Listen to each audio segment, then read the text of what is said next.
Vamos a hablar sobre funciones en Python. Primero que nada, vamos a explicar que una función es un bloque de código organizado y reutilizable que realiza una tarea específica. Supongamos el ejemplo donde tenemos que calcular el promedio de notas de un alumno. Yo, para calcular el promedio, lo que debería hacer es sumar las notas de los alumnos y luego dividirla por la cantidad de notas que tuvo ese alumno. Entonces, nosotros ya hemos trabajado con listas y sabemos que aplicarle la función sum a una lista me va a devolver la suma de todos los valores.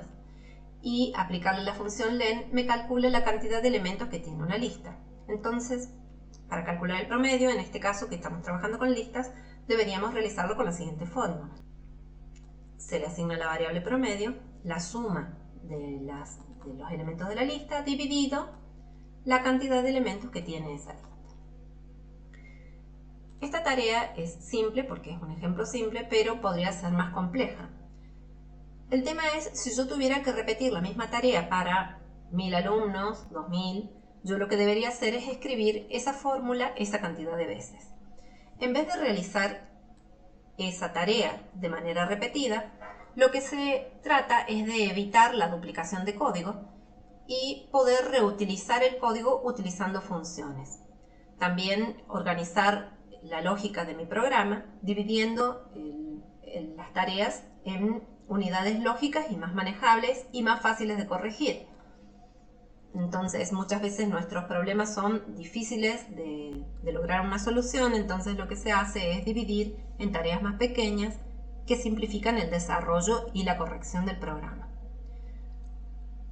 En el ámbito de ciencia de datos, las funciones nos permiten crear flujos de trabajo reproducibles y robustos donde cada tarea puede ser una función. Recordemos que tenemos que realizar limpieza, transformación y análisis de datos. Entonces, las funciones nos serían como muy útiles. ¿Cómo haríamos para definir una función en Python? Primero que nada, tener en cuenta que tenemos dos partes. Nosotros primero tenemos que definir nuestra función y una vez que la definimos podemos llamarla o utilizarla.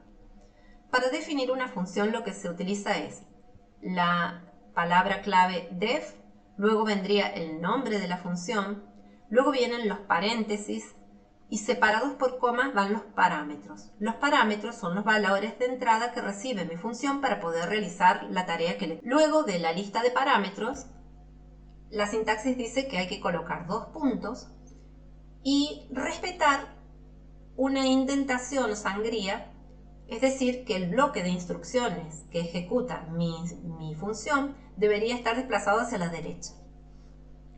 Luego del bloque de instrucciones vendría la palabra return, que puede ir acompañado de alguna variable que devuelve los resultados que la función calcula. Muchas veces podemos devolver algún resultado o ninguno, o varios.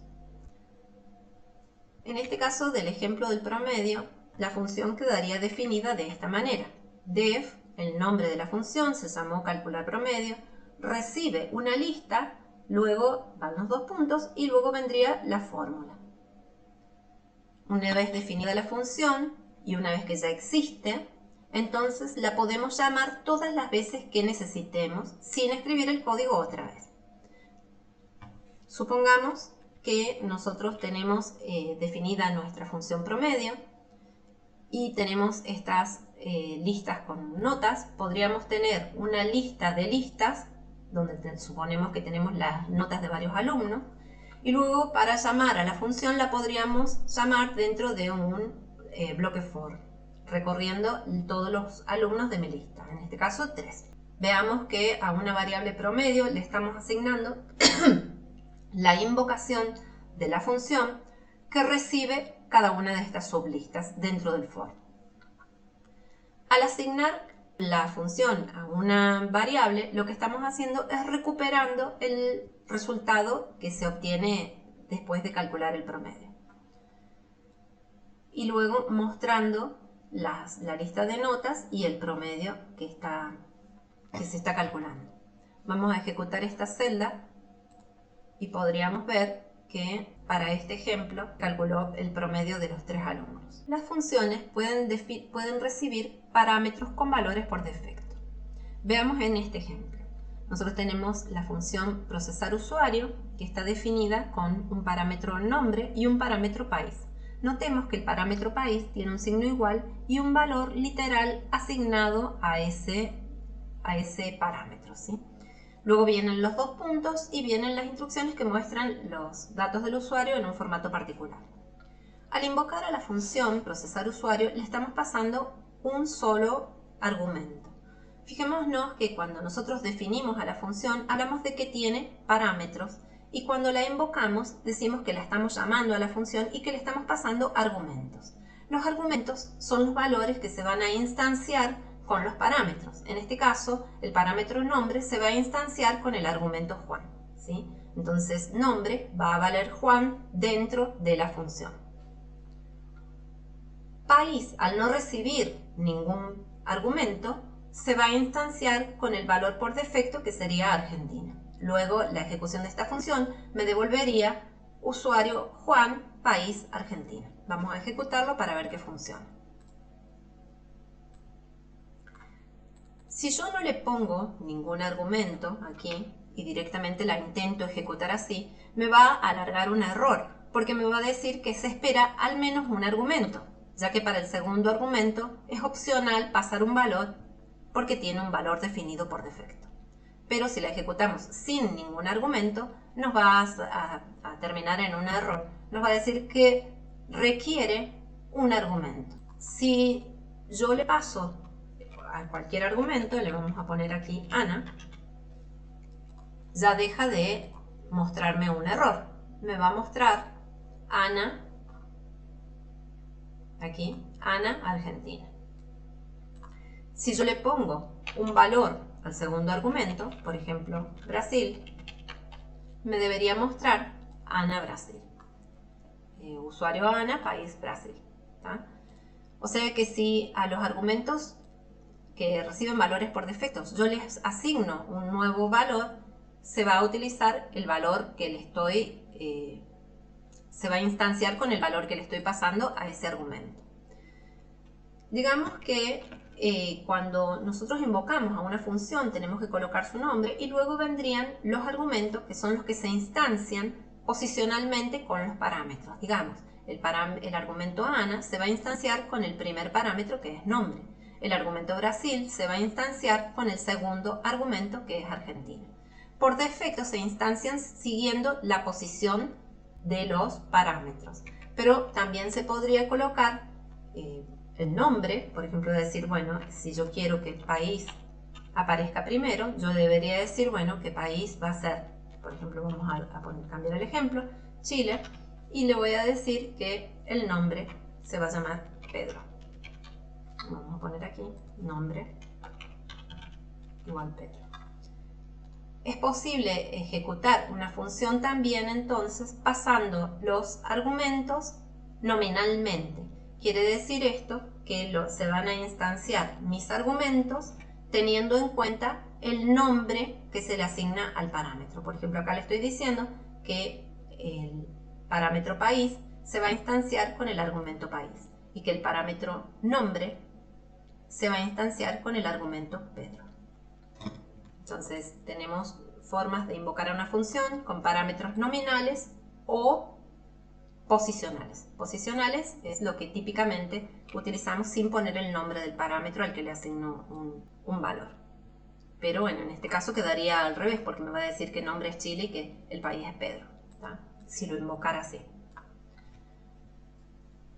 Bien, ya dijimos que una función puede retornar ningún valor, un valor o varios valores. En este caso estaría retornando la suma de los parámetros a más b. Y se le asignaría a la variable resultado que me va a mostrar en un print la ejecución, el resultado de la ejecución de la función sumar. En este caso tenemos una función que se llama operaciones, también recibe dos parámetros a y b, calcula en dos variables diferentes la suma y el producto y retorna en dos variables distintas el resultado de esas dos operaciones. Cuando una función retorna más de un valor, el retorno se va a devolver en forma de tupla. O sea, si bien yo estoy devolviendo dos variables, me va a devolver una sola tupla con el contenido de estos dos resultados, que podrían haber sido más. Para probarlo, aquí asignamos el resultado de la llamada invocación a la función operaciones a una variable R, y estamos mostrando aquí el resultado de R y qué tipo de dato es R para que vean que se devuelve en una tupla. Nosotros ya estuvimos viendo en la teoría anterior, que las tuplas, tanto como las listas o los conjuntos, nosotros los podíamos desempaquetar. Quiere decir esto: si yo estoy devolviendo una tupla que tiene dos valores, yo luego puedo asignárselo a dos variables, en este caso a resultado suma y a resultado producto, asignarles la desagregación del contenido de esa tupla. Entonces luego los muestro de manera individual, ¿sí? Para desagregar o desempaquetar el contenido de la tupla, yo lo que tengo que hacer es colocar tantas variables como elementos tiene la tupla separados por coma. Vemos aquí entonces que el resultado me da 25 y 150, que es una tupla, y luego para desagregarlo lo desagregamos en dos variables, resultado suma y resultado producto, que los estamos mostrando en las siguientes líneas. Muchas veces nos toca trabajar con funciones que reciben un número indeterminado de argumentos. Entonces, para ello, Python nos ofrece las operaciones especiales args y kwargs, que lo que hacen es recibir un número indeterminado de argumentos. Vamos a ver cómo funciona esto. El operador args recibe una lista de una tupla con elementos que va a trabajar como parámetros de entrada. Supongamos en el ejemplito este se ve mejor. Se define una función que se llama sumar todos y recibe una tupla que tiene números. La sintaxis dice que si yo necesito pasar argumentos posicionales variables, lo que necesito hacer es la sintaxis de ponerle tengo que tener en cuenta la sintaxis de ponerle un asterisco y luego el nombre de la variable. En este caso lo que vamos a hacer es mostrar que los argumentos recibidos son, y vamos a mostrar aquí la tupla, y decir de qué tipo son para que veamos y observemos que realmente lo trabaja como una tupla. Finalmente lo que hacemos es sumar los elementos de esa tupla. Entonces vamos a ver que yo puedo llamar a esa función sumar todos con una tupla que tiene 4 elementos, 10, 1000, lo que sea, o que tenga una tupla con un solo elemento. Vamos a ejecutar esta celda. Me muestra que recibió una tupla con los elementos 1, 2, 3, 4, que son de clase tupla, devuelve la suma de todos sus elementos. En este caso, que la estamos llamando con una tupla que tiene solamente un elemento, sumar todos con 10, me dice también que la trata como una tupla y la suma me da 10. Vamos a llamar sin ningún elemento para ver qué ocurre. Me suma la tupla vacía y me dice que la suma da 0. En este ejemplo también tenemos una función que se llama limpiar varios textos, que lo que hace es recibe también una tupla con textos. Lo que hace es devolver una nueva lista, convierte esa tupla en una lista donde a cada elemento de esa tupla le quita los espacios y lo convierte a minúsculas. Entonces, en este caso estamos llamando a la función limpiar varios textos con la tupla que va a tener a Python, Data y Machine Learning, ML. Fijémonos que antes de Python hay espacios en blanco, lo mismo antes de Data y lo mismo antes de ML. Y el resultado va a ser, cuando ejecutamos, que me devuelve esta lista con los textos en minúscula y sin espacios en blanco. Vamos a analizar ahora el operador kwargs, que lo que hace es también trabajar con una lista variable de argumentos, pero los va a trabajar en pares y se va a comportar como un diccionario. En este caso, para este ejemplo, tenemos la función mostrar información. La sintaxis dice que si trabajo con este tipo de elementos que vienen de a pares, o sea que los vamos a trabajar como un diccionario, que debo anteponerles dos asteriscos y luego el nombre de mi parámetro, que va a ser un diccionario. En este caso va a recibir detalles, vamos a mostrar el contenido de detalles y vamos a mostrar el tipo de elemento que tiene este tipo de parámetros. Luego vamos a recorrer el diccionario mostrando detalles.items y bueno, en esta función lo que estamos haciendo es a la clave le reemplazamos, si es que tiene algún guión bajo, por un espacio vacío y ponerle la primera letra en mayúscula y mostrar la clave y el valor. Entonces, para la ejecución de este ejemplo vamos a mostrar lo vamos a llamar con estos pares de elementos: nombre Alicia, edad 30, ciudad San Luis, fecha de nacimiento, bueno, 15 de marzo del 96. Entonces, al ejecutar, lo que hace es mostrar el diccionario tal cual le llega, me dice que es de clase dict. Recordemos que lo que estamos haciendo es comprobando que realmente este tipo de parámetros me trabaja como un diccionario. Y luego recorremos el diccionario mostrando las claves y el valor y asignándole a la clave las primeras letras en mayúscula. Fijémonos que en realidad las claves acá están con minúscula, pero al procesar esta información dentro de la función estamos poniendo la primera letra en mayúscula y quitando los guiones bajos de fecha de nacimiento. Aquí hay otro ejemplo un poco más típico porque se utiliza este tipo de kwords para hacer ciertas configuraciones. En este caso, bueno, se recibe un diccionario que tiene ciertas configuraciones, como que si a los textos los va a pasar, les va a quitar los espacios en blanco, si los va a pasar a minúsculas, si les va a reemplazar alguna palabra por otra, y en este caso va a reemplazar data por science. Entonces se lo invoca con Python data y va a devolver Python science. Cuando nosotros tenemos muchos tipos de parámetros, como por ejemplo vamos a trabajar con parámetros fijos, luego con una lista de argumentos variables, luego también le queremos pasar algún parámetro, algún valor por defecto y luego algún par de elementos tipo diccionario, tenemos que seguir con un orden. Primero van a ir los elementos que son argumentos fijos, parámetros fijos, luego los argumentos de tipo variables, los que vienen con valores por defecto y luego los que voy a trabajar como diccionario. Sí, hay que tener en cuenta ese orden. Cuando nosotros trabajamos con parámetros, algo que tenemos que tener en cuenta es el tipo de argumentos con el que estamos trabajando.